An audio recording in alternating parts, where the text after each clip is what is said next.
untuk kumpul orang atau yang lain. Ya, beberapa yang permasalahan saya kira dan berdoa untuk itu. Saya minta anugerah dari Tuhan tolong membelas kasihan kepada kami, biar kami bisa melakukan tour Christmas cantata. Tapi itu sudah tergantung di dalam kehendak Tuhan, ya kan? Pasti Tuhan menyenangkan kami beritakan Injil dan kami punya percaya Tuhan akan membuka jalan. Yang seperti itu kalian, saudara yang dikasih Tuhan, kalau saya mengaturkan acara kantata atau bini cerita aku bisa menemukan diri sendiri aku mempunyai dua bentuk. Seperti yang kemarin kita berbicara,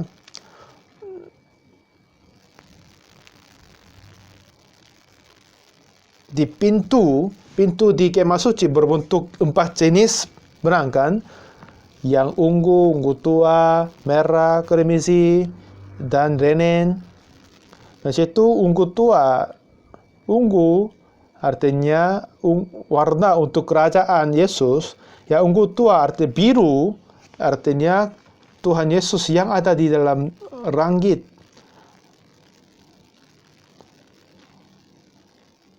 Yang warna kremisi, Tuhan melukiskan Yesus seorang seperti yang manusia. Jadi Lukas melukiskan Yesus sebagai anak manusia. Jadi di Lukas banyak kali dikatakan Yesus dipanggil anak manusia. Dan Yohanes adalah Injil kayak Raja Wali melukiskan Yesus sebagai Raja dan Tuhan. Dan ini adalah warna ungu tua dan kremisi. Seperti itu di dalam aku ini adalah manusia sendiri kan. Aku ini adalah manusia sendiri. Artinya warna kremisi. Tetapi di dalam aku juga ada dua bentuk seperti dua jenis benang. Satu adalah orang yang banyak kekurangan, tidak sama sekali berbuat sesuatu. Dan satu lagi, Tuhan Yesus datang ke dalam hati kita, hatiku, dan aku sudah menjadi Yesus yang kecil dan menangkan jiwa dan dunia ini di dunia ini. Dan ini seperti Tuhan. Nah, kepada Mephibosheth dia sudah mempunyai dua bentuk. Satu adalah bin Saul, dia orang yang terkutuk. Dan seperti yang kita tahu tidak sama sekali menyukai orang timpang kan. Pada waktu dia membuat perang dengan Yebus dan istana Daud. Nah, orang-orang Yebus berkata, walaupun dia berkutuk kepada Daud, walaupun orang timpang bisa menolak kamu. Jadi Daud tidak sama sekali suka kepada orang timpang. Jadi bentuk pertama Mephibosheth adalah bin Saul, orang timpang seperti begitu. Yang kedua bentuk adalah dia adalah anak dari Yonatan.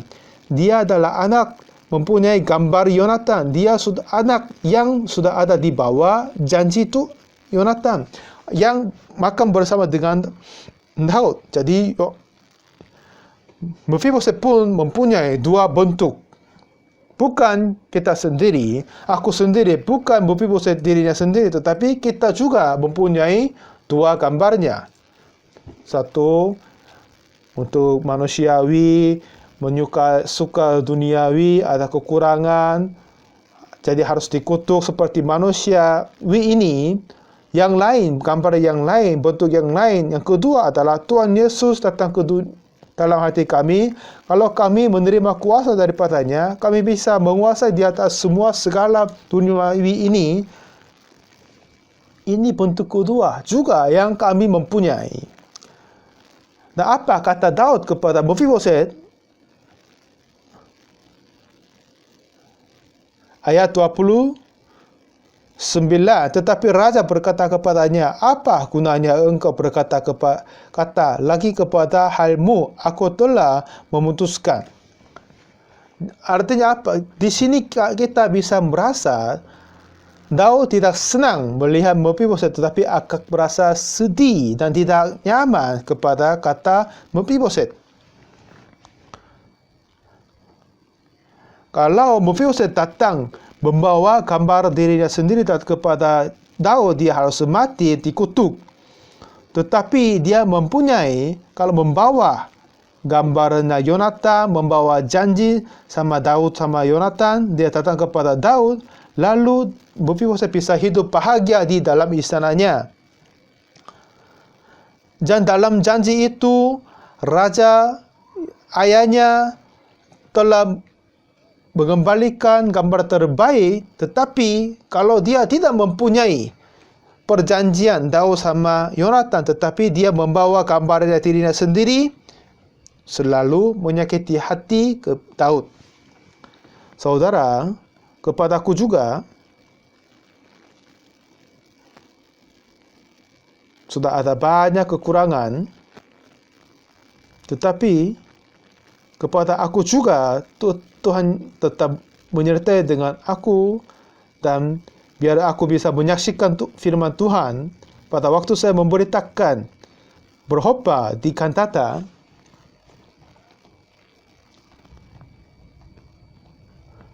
Awalnya kita memulai kantata di Amerika, kami dapat telepon dari Korea.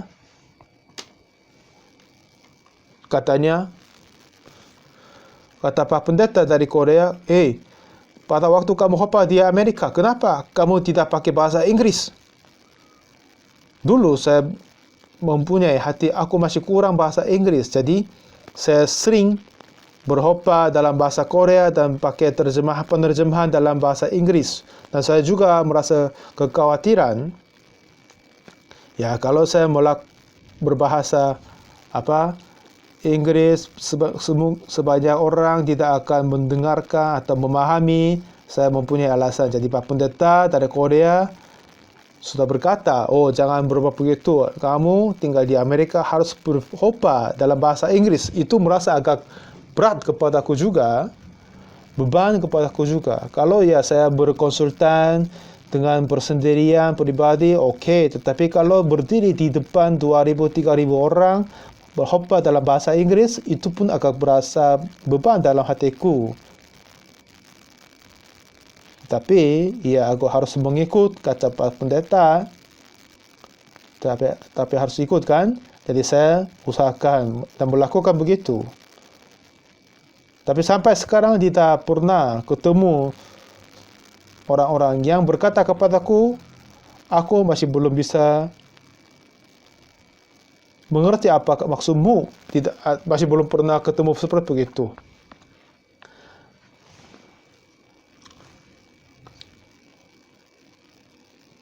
Setelah acara selesai, di depan pintu keluar, kami wawancara beberapa orang atau banyak orang bila aku dapat anugerah banyak sekali sesuatu, dan banyak orang anugerah Tuhan dan keselamatan. Ada banyak kesaksian begitu juga.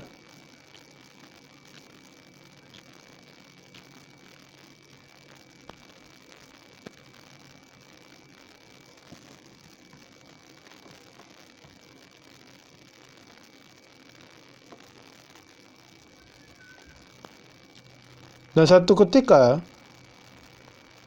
Pak Pendeta dari Korea datang kepada Amerika berkhotbah. Katanya, pada waktu saya berkhotbah, orang akan berubah, saya merasa bahagia, membelas kasihan, memberikan banyak kasih sayang, dan selalu bilang begitu.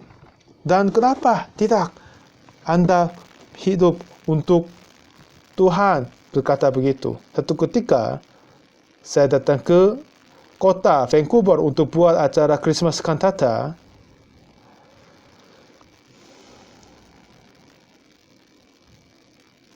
Pendeta di Vancouver sudah mempersiapkan kantata di satu kota, dan itu menjadi susah kepadanya karena sewa tempat di Amerika adalah yang mahal sekali, dan untuk memindahkan barang-barang, mengeluarkan barang dari truk pun juga kami harus pakai orang dari sana, itu mahal sekali. Jadi kita masih butuh uang